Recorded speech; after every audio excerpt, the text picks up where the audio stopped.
Okay so आज का हमारा टॉपिक है काउंसिल ऑफ मिनिस्टर।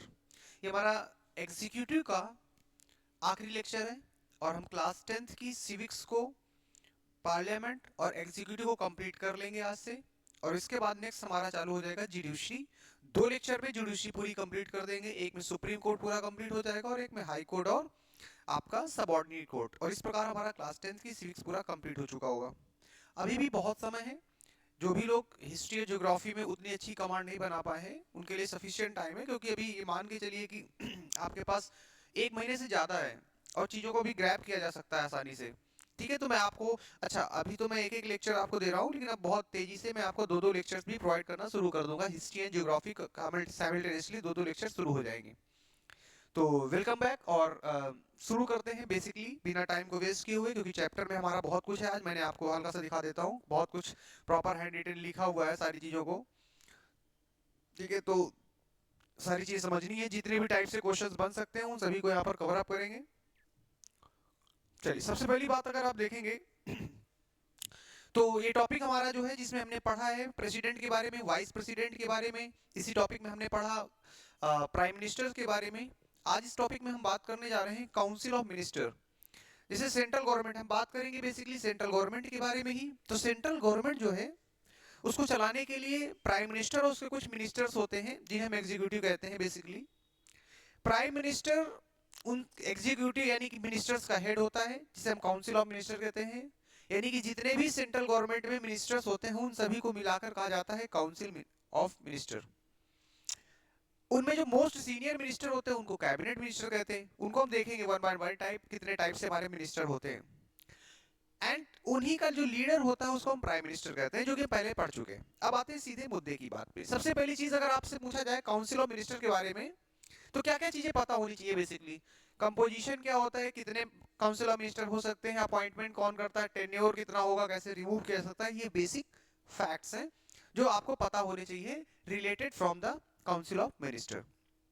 अच्छा, इसी के साथ ही साथ अब कुछ बेसिक इंट्रोडक्शन भी अपन को पता होना चाहिए।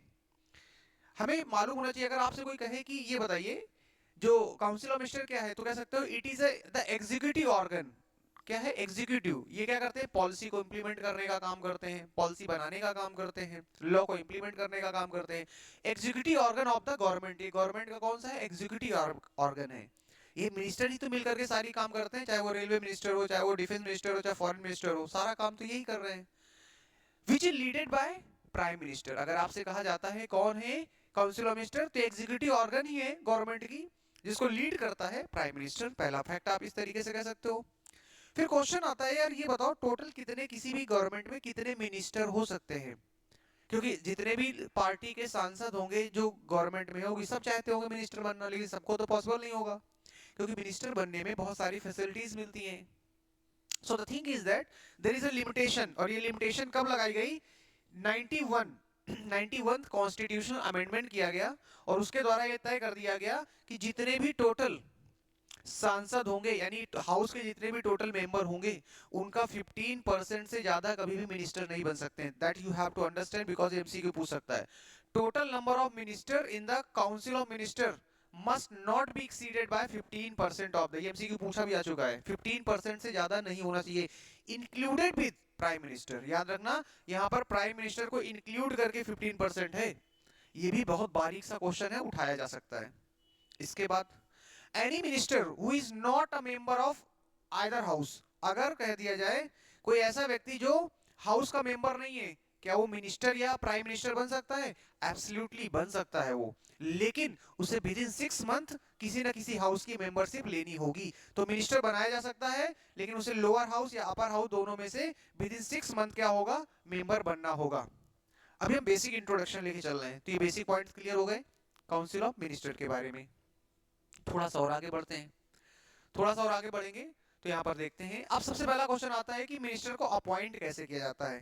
ये जो काउंसिल ऑफ मिनिस्टर हैं, जितने भी मिनिस्टर, इनको अपॉइंटमेंट कैसे किया जाता है, इसके बारे में थोड़ा सा अंडरस्टैंड कर लेते हैं। सबसे पहली चीज, council of minister is appointed by the president. सीधा सीधा फैक्ट है, एमसीक्यू पूछेगा। कई बार कंफ्यूजन होगा कि ऐसा तो नहीं प्राइम मिनिस्टर अपॉइंट करता है, नहीं, अपॉइंट तो करता है प्रेसिडेंट ही, लेकिन प्राइम मिनिस्टर की एडवाइस पे, on the advice of PM. PM की एडवाइस पर प्रेसिडेंट क्या करेगा, अपॉइंट करेगा। क्लियर है, आगे बढ़ते हैं। आफ्टर जनरल इलेक्शन कब होगा, लगभग जब हर बार जनरल इलेक्शन होता है, जो भी पार्टी मेजोरिटी में आती है वो सरकार बनाती है, इसमें लीडर जो होगा पीएम बनेगा और पीएम के एडवाइस पर अदर मिनिस्टर अपॉइंट किए जाएंगे। तरीका होता है, या कोलिजन गवर्नमेंट हो, जनरल इलेक्शन मेजोरिटी पार्टी या collision party. In the Lok Sabha, ये भी ध्यान रखेगा, एक एक वर्ड इंपॉर्टेंट है, मैंने सब कुछ लिखा हुआ, परफेक्ट है सारी चीजें। Elect the leader of the house, leader of the house का इलेक्शन होता है। इसके बाद फिर क्या होता है, इसके बाद प्राइम मिनिस्टर जो होता है, prime minister select the elected representative of his choice as a council of minister. अपनी चॉइस पर prime minister council of minister को क्या करता है, अपॉइंट करने का काम करता है। जैसे हमारे देश में देखिए भी बहुत सारे मिनिस्टर्स हैं, जब मन होता है जिसको बना दिया जाता है मिनिस्टर, वो प्राइम मिनिस्टर बनाता है। 2 साल काम किया, उसके बाद उसको हटाकर किसी और को बना दिया जाता है। ठीक है, allot different portfolio, prime minister ही क्या करेगा, तय करेगा कि किसको डिफेंस मिनिस्टर मिलेगा, किसको फॉरेन मिनिस्टर मिलेगा, किसको रेलवे डिपार्टमेंट मिलेगा, इस तरीके से किसी को होम मिनिस्ट्री मिलेगी। ये सारा काम कौन तय करता है, ये पीएम ही करता है और पीएम ही अलॉट करवाता है। ये भी तय हो गया, क्लियर। तो ये बेसिक इंट्रोडक्शन हम काउंसिल ऑफ मिनिस्टर के बारे में समझ लिया।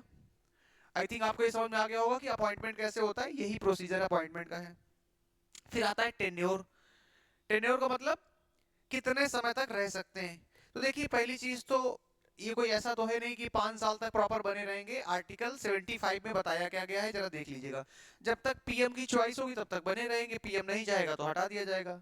Article 75, the PEO COM council of minister hold the office at the pleasure of president. President की इच्छा पर निर्भर रहेगा, यानी कि that was the point. But अगर आपको टिक करना होगा तो प्रेसिडेंट करना होगा, लेकिन प्रेसिडेंट को कौन तय करेगा, on losing the vote of no confidence. अच्छा एक चीज और बता देते हैं, ये प्रेसिडेंट के उस पे तो काम करेगा करेगा, लेकिन जब चाहेगा प्रेसिडेंट के माध्यम से हटवा कौन सकता है, पीएम हटवा देगा। जब चाहेगा, अपने मन से नहीं हटाएगा, डायरेक्ट प्रेसिडेंट के माध्यम से उसे हटवा दिया जाएगा। ये उसे कह सकते हैं कि रिजाइन करो अपना। ठीक है, तो पहली चीज तो आपको ध्यान रखना है। दूसरा, कोई भी मिनिस्टर तब तक मिनिस्टर बना रह सकता है जब तक उसे लोकसभा में कॉन्फिडेंस है। यदि किसी भी मिनिस्टर के खिलाफ वोट ऑफ नो कॉन्फिडेंस लाया जाए, और अगर सिर्फ यही नहीं, प्राइम मिनिस्टर के खिलाफ भी लाया जा रहा है या गवर्नमेंट के खिलाफ लाया जा रहा है, उन सारी कंडीशन पे अगर वो पास हो जाता है तो पूरी की पूरी सीओएम को रिजाइन मारना पड़ेगा, इंक्लूडिंग विद पीएम। कहने का मतलब सिंपल सा ये है कि यदि जो मिनिस्टर है, पीएम जो बने तो रहेंगे, लेकिन लोकसभा में नो कॉन्फिडेंस मोशन पास हो जाएगा तो पूरी की पूरी इंटायर जो सिस्टम है उसको, पूरे गवर्नमेंट को रिजाइन करना होगा। That is the point. थोड़ा सा आपके लिए लग सकता है टेक्निकल, बट फिर भी दिमाग में रखिएगा। आते हैं रिमूवल। अभी मैंने थोड़ी देर पहले कहा, on losing no confidence in the Lok Sabha, Lok Sabha में अगर लो कॉन्फिडेंस मोशन लूज हो जाता है तो उस कंडीशन में क्या हो जाएगा कि पूरी की पूरी सीओएम को क्या कर दिया जाएगा, हटा दिया जाएगा, गवर्नमेंट को रिमूव किया जाएगा। दूसरा, सीओएम को रिमूव करने का तरीका क्या है, dismissal by the president. President तो हटा सकता है on the advice of PM. अभी हम सीओएम की बात कर रहे हैं, तो पहली कंडीशन नॉन कॉन्फिडेंस मोशन अगर पास हो जाता है तो सीओएम रिजाइन कर देगा, सीओएम। एंड अगर आपका प्रेसिडेंट से के माध्यम से प्राइम मिनिस्टर उसे हटवाना चाहता है तो भी उसे रिमूव कर दिया जाएगा। So that was the basically thing, removal process. अच्छा आई थिंक ये इतना थोड़ा थोड़ा क्लियर होता जा रहा है आपको। टेन्योर क्लियर हो गया, रिमूवल क्लियर हो गया, अपॉइंटमेंट क्लियर हो चुका है, और आपका सीओएम जो है उसके बारे में क्लियर हो गया। अब आते हैं categories of minister. Categories of minister, जरा इसको समझते हैं, इंपॉर्टेंट है भैया। कैटेगरीज ऑफ मिनिस्टर, इसको जरा समझने का प्रयास करिएगा। सबसे पहली चीज आप ध्यान रखिएगा, हमारे जो सीओएम यानी कि हमारे जो सिस्टम में गवर्नमेंट जो हमारी है उसमें 3 टाइप से हमारी कैटेगरीज डिवाइड की गई हैं। 3 टाइप से ध्यान रखिएगा। 3 प्रकार के मिनिस्टर होते हैं। पहला होता है कैबिनेट मिनिस्टर, दूसरा होता है मिनिस्टर ऑफ स्टेट, और तीसरा होता है डेप्यूटी मिनिस्टर।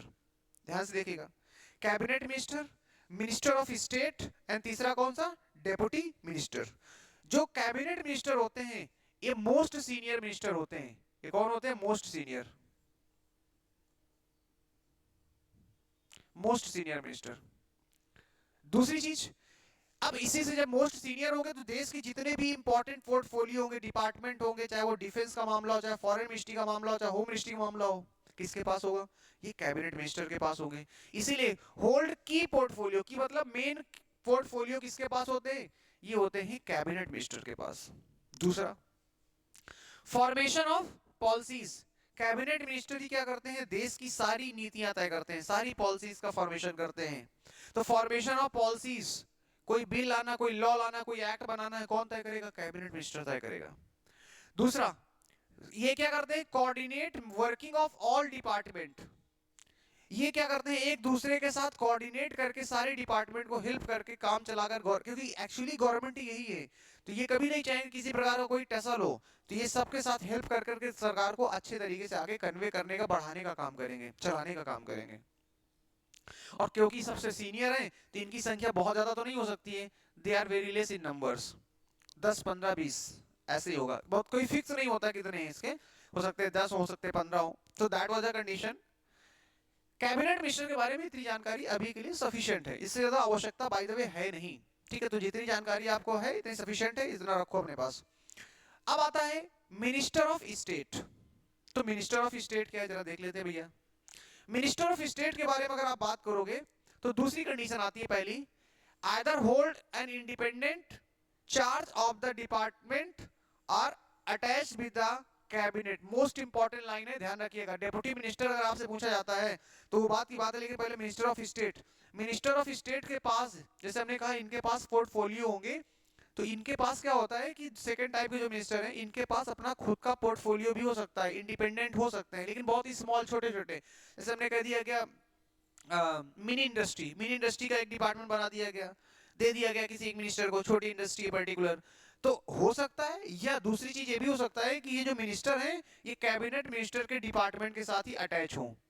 ठीक है, जैसे होम मिनिस्टर है तो होम मिनिस्टर से साथ में ही आपका एक मिनिस्टर ऑफ स्टेट बना दिया गया, जो होम मिनिस्टर है, जो होम मिनिस्टर को पर्टिकुलर हेल्प करेगा उसके डिपार्टमेंट में। सिंपल इज दैट, सिर्फ इतना मतलब है। तो कहने का मतलब ये है कि ये इंडिपेंडेंट भी हो सकते हैं चार्ज, और डिपार्टमेंट का अटैच भी हो सकता है to the cabinet. Clear? Do not attach attend the meeting of cabinet. कहने का मतलब ये है कि जो कैबिनेट मीटिंग अगर आप सुनते हो, कैबिनेट मीटिंग में क्या होता है, जो मोस्ट सीनियर मिनिस्टर होते हैं, कैबिनेट मिनिस्टर और प्राइम मिनिस्टर, प्राइम मिनिस्टर के कॉल करने पे ही मीटिंग होती है, उस मीटिंग को अटेंड करते हैं और उसे हम कैबिनेट मीटिंग कहते हैं। कैबिनेट मीटिंग में सिर्फ कैबिनेट मिनिस्टर शामिल होते हैं, अदर मिनिस्टर शामिल नहीं होते हैं, चाहे वो डेप्यूटी मिनिस्टर हो चाहे मिनिस्टर ऑफ स्टेट हो, जब तक कि उन्हें बुलाया ना जाए पर्टिकुलर। इसलिए कहा गया इसमें do not attend meeting of cabinet. 2 point आपके पास हो चुके हैं। इधर आ जाते हैं डेप्यूटी मिनिस्टर के बारे में। तो डेप्यूटी मिनिस्टर के बारे में ध्यान रखिएगा, इनके पास तो कोई भी इंडिपेंडेंट पोर्टफोलियो होता ही नहीं है। ये सिर्फ और सिर्फ क्या करते हैं, कैबिनेट मिनिस्टर को हेल्प करने के लिए बनाए जाते हैं। They are helping the minister attach to the cabinet. ये कैबिनेट मिनिस्टर की हेल्प के लिए होते हैं। बस एक ये रहता है ना कि मिनिस्टर है तो उनका थोड़ा सा ऑरा बढ़ा रहता है, बाकी एक कह सकते हो कैबिनेट मिनिस्टर की हेल्प के लिए रहेंगे, इनके पास कोई अपना डिपार्टमेंट नहीं होता है। They do not take part in a cabinet meeting, same as it is है। तो पहली चीज तो आपको ये 3 टाइप के कैबिनेट का क्लासिफिकेशन आपको बन सकता है। अगर क्वेश्चन आएगा तो 3 मार्क्स का क्वेश्चन आएगा, तो वी अवेयर अगर आ गया तो आपको पता होना चाहिए यहाँ से। अच्छा, फिर आता है एक बेसिक डिफरेंस आपको पता होना चाहिए। हमने देखो यहाँ पर मिनिस्टर्स के टाइप देख लिए जैसे आपके हैं। इसके बाद एक वर्ड आपका बक्सर रहता है, कैबिनेट और काउंसिल ऑफ मिनिस्टर में डिफरेंस क्या है, ये भी पूछा गया, बोर्ड का पूछा गया क्वेश्चन है, 2 मार्क्स में भी आ चुका है, 3 मार्क्स में भी आ चुका है। तो फिर हमें थोड़ा सा इसका आइडिया हो जाना चाहिए। तो पहली चीज आते हैं जरा सा, देखिए अब होता क्या है। सबसे पहली चीज अगर आप देखोगे काउंसिल ऑफ मिनिस्टर के अंतर्गत क्या है, सारे मिनिस्टर आते हैं ना। काउंसिल ऑफ मिनिस्टर के अंतर्गत सारे मिनिस्टर आते हैं। तो यहां पर आ जाएंगे ऑल द मिनिस्टर्स। अब सारे मिनिस्टर मतलब है कि 60 से 70 मिनिस्टर होंगे टोटल, 60 टू 70 मिनिस्टर। ठीक है, इसी जगह पर जो कैबिनेट होंगे, cabinet smaller body of 15 to 20 minister, ये कैबिनेट मिनिस्टर की बात कर रहा है। तो यहाँ पे 15 से 20 मिनिस्टर होंगे, यानी कि जो मोस्ट इंपॉर्टेंट पोर्टफोलियो होंगे उनके जिनके पास होंगे वो कैबिनेट मिनिस्टर के तौर पे जाने जा रहे हैं। यहाँ तीनों टाइप के मिनिस्टर को मिला करके बोला गया काउंसिल ऑफ मिनिस्टर। एक तो ये क्लियर हो गया। It include all the 3 type of minister. Clear है, बहुत आसान पॉइंट है। यहाँ पर क्या है, it include cabinet minister only. 2 point हो गए आपके पास। तीसरा, it function are determined by the cabinet. ये वही करेंगे जो कैबिनेट डिसाइड करेगा। और यहाँ पे क्या, it direct COM by the taking decision. और कैबिनेट मिनिस्टर क्या करते हैं, खुद डिसीजन लेके काउंसिल ऑफ मिनिस्टर जितने होंगे उनको डायरेक्ट करने का काम करेंगे, उन्हें आदेश दे करके या उनके द्वारा काम को इंप्लीमेंट करवाने का काम करते हैं। सो ये भी आपको ध्यान रखना है पॉइंट। ठीक है, पॉइंट समझ में आ रहा है। चौथा पॉइंट क्या है, जरा इसको भी देख लीजिए। चौथा पॉइंट कह रहा है that it collectively responsible to the lower house. Collectively responsible to, मतलब 3 पॉइंट तो हो ही गए अपन को, लेकिन एक चौथा पॉइंट बना दिया गया। ये सारे के सारे लोकसभा के लिए रिस्पॉन्सिबल, इवन की कैबिनेट भी लोकसभा के लिए रिस्पॉन्सिबल होगा, बट एक डिफरेंस के तौर पे क्रिएट कर रहा था। It was inserted in article 30। अच्छा, कैबिनेट शब्द का ये पूछा तो नहीं जाएगा, लेकिन it is very important to understand ऐसे नॉलेज के लिए कि कैबिनेट शब्द का वर्ड कहां पर प्रयोग किया गया है, तो कहीं और नहीं किया गया है, एक ही आर्टिकल है, आर्टिकल 352 में कैबिनेट शब्द का प्रयोग किया गया है। और कब ऐड किया गया, 44th कॉन्स्टिट्यूशनल अमेंडमेंट के द्वारा। कब हुआ था ये, 1978 में हुआ था। ठीक है, ये तो ध्यान रखिएगा। क्लियर है, ओके। तो बेसिकली हमने एक तो कैबिनेट और काउंसिल ऑफ मिनिस्टर में डिफरेंस देख लिया, टाइप्स ऑफ मिनिस्टर हो गए, और ऊपर की जितने भी प्रोसेस थी। अब आ जाते हैं थोड़ा सा एक ऐसे प्रश्न में जो बोर्ड में पूछा गया है, एक ऐसे प्रश्न में जो बोर्ड में पूछा गया है। कलेक्टिवली कह सकते हो क्या क्या रिस्पॉन्सिबिलिटी होती है सीओएम की, काउंसिल ऑफ मिनिस्टर की, यानी कलेक्टिव रिस्पॉन्सिबिलिटी क्या क्या होती हैं, इस पर भी थोड़ा सा हमें ध्यान देना होगा। कलेक्टिव रिस्पॉन्सिबिलिटीज क्या क्या हैं, चलिए आते हैं। Collective responsibilities of the COM. तो आर्टिकल 73 पहला से यहां पर क्या बोलता है, आर्टिकल 73 इंपॉर्टेंट है, provides for the collective responsibility of the COM to the Lok Sabha. यानी कि सीओएम किसके लिए रिस्पॉन्सिबल होती है, पहली चीज तो सीधा सीधा आर्टिकल नहीं भी याद रखो, कोई दिक्कत नहीं है, ये आपसे पूछा नहीं जाएगा। बाय द वे आपको ध्यान ये रखना है कि जो सीओएम है वो किस कलेक्टिवली किसके लिए रिस्पॉन्सिबल होती है, वो लोकसभा के लिए होती है। क्लियर है, लोकसभा के लिए क्यों होती है, क्योंकि लोकसभा लोगों का हाउस है, रिप्रेजेंटेटिव हाउस के तौर पे जाना जाता है, जहां पर सांसद जो है, एमपी जो है, डायरेक्ट चुन करके आते हैं। एक तो ये क्लियर हो गया। दूसरा, they enjoy the majority support in the Lok Sabha. यानी कहने का मतलब है कलेक्टिव रिस्पॉन्सिबिलिटी क्यों, क्योंकि लोकसभा में जब तक मेजोरिटी है तभी तक भैया ये मिनिस्टर बने रहेंगे। तो यानी कि जब तक इनके पास मेजोरिटी है तब तक they will enjoy, so they are also responsible to the Lok Sabha. If CM defeated in Lok Sabha, ये इफ होगा, if COM defeated in Lok Sabha, Lok Sabha में यदि इनकी कोई चीज ना नो कॉन्फिडेंस मोशन लाया गया और ये हार गए या वोटिंग इनके अगेंस्ट हो गई, तो if defeated in Lok Sabha then the COM has to resign। पूरा का पूरा सीओएम, कलेक्टिव रिस्पॉन्सिबिलिटी का मतलब क्या है कि यदि किसी भी मिनिस्टर के खिलाफ वो नो कॉन्फिडेंस मोशन लाया गया और वो पास हो गया, ऐसी कंडीशन में पूरे के पूरे सीओएम को, गवर्नमेंट को रिजाइन करना पड़ेगा। और ये जो रिस्पॉन्सिबिलिटी है ये कलेक्टिव रिस्पॉन्सिबिलिटी के तौर पे जाना जाता है। I think it is clear. आगे बढ़ते हैं थोड़ा सा। फिर कह रहा है ministers should not express their individual opinion contrary to decision outside the COM. कहने का मतलब क्या है, जब एक बार सीओएम यानी कैबिनेट ने जो डिसीजन ले लिया, कैबिनेट ने जो भी डिसीजन लिया, सीओएम को पूरा वो डिसीजन मानना पड़ेगा। कोई भी मिनिस्टर बाहर आकर के उस डिसीजन के अगेंस्ट अपनी ओपिनियन नहीं रख सकता है, राय नहीं रख सकता। इसलिए देखा होगा सारे मिनिस्टर उसको, कोई भी डिसीजन लिया जाएगा उसके सपोर्ट में खड़े रहेंगे। That is also because government में ही फिर मतभेद हो जाएगा ना। तो ऐसा ये भी बताया जाता है कि कोई भी मिनिस्टर उसके डिसीजन के अगेंस्ट नहीं होगा, और ये डिसीजन फिर क्या कहलाएगा, ये कलेक्टिव रिस्पॉन्सिबिलिटी तो कहलाएगा। क्लियर है। एक लास्ट पॉइंट और देख लो, all minister defend the government decision in both the house. जब भी कोई गवर्नमेंट डिसीजन लेती है तो उस डिसीजन के खिलाफ जो भी अपोजिशन होगा वो हमेशा क्वेश्चन खड़ा करता है। जैसे राहुल गांधी क्या करते हैं, वो अपोजिशन में है ना, वो क्वेश्चन ही तो खड़ा करते हैं सरकार से। तो इसको डिफेंड करने के लिए सारे के सारे मिनिस्टर, काउंसिल ऑफ मिनिस्टर जो हैं, वो लोकसभा या राज्यसभा हो, दोनों में क्या करते हैं, डिफेंस करने का काम करते हैं। ये भी तो कलेक्टिव रिस्पॉन्सिबिलिटी है। तो आई थिंक यहां से काफी चीजें क्लियर हो चुकी हैं कलेक्टिव रिस्पॉन्सिबिलिटी के तौर पे क्या क्या चीजें कही जा सकती हैं। क्लियर है, आगे आते हैं।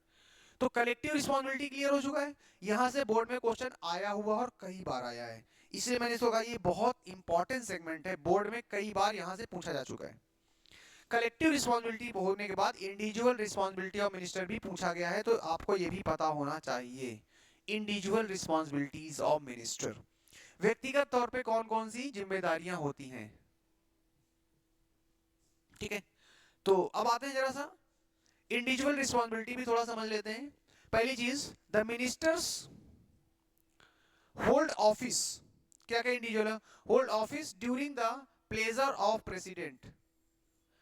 इंडिविजुअल तौर पे अगर आप बात करेंगे रिस्पॉन्सिबिलिटी में, कोई भी मिनिस्टर तब तक मिनिस्टर बना रहेगा जब तक कि प्रेसिडेंट चाह रहा है, आर्टिकल 75 में लिखा गया है।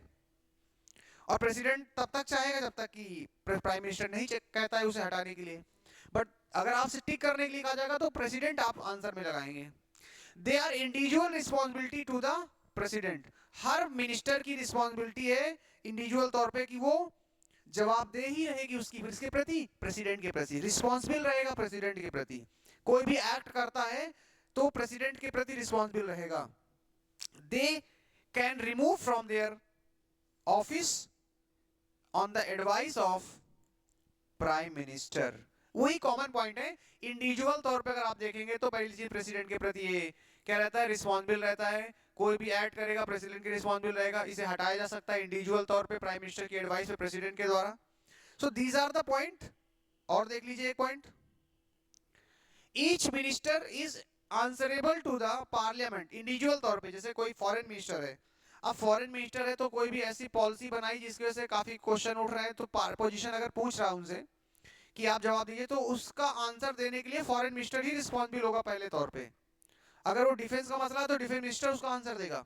तो वही कह रहा है, each minister is answerable to the parliament for the department under his control and he must answer all the question of the MPs regarding the functioning of his department. कहने का मतलब है कि जिस भी डिपार्टमेंट में वो काम कर रहा है उस डिपार्टमेंट से जुड़े हुए कोई भी क्वेश्चन पार्लियामेंट में पूछे जाते हैं, उन सभी क्वेश्चंस को जवाब देना बनेगा। रिस्पॉन्सिबिलिटी किसकी, ये बनेगी रिस्पॉन्सिबिलिटी मिनिस्टर की।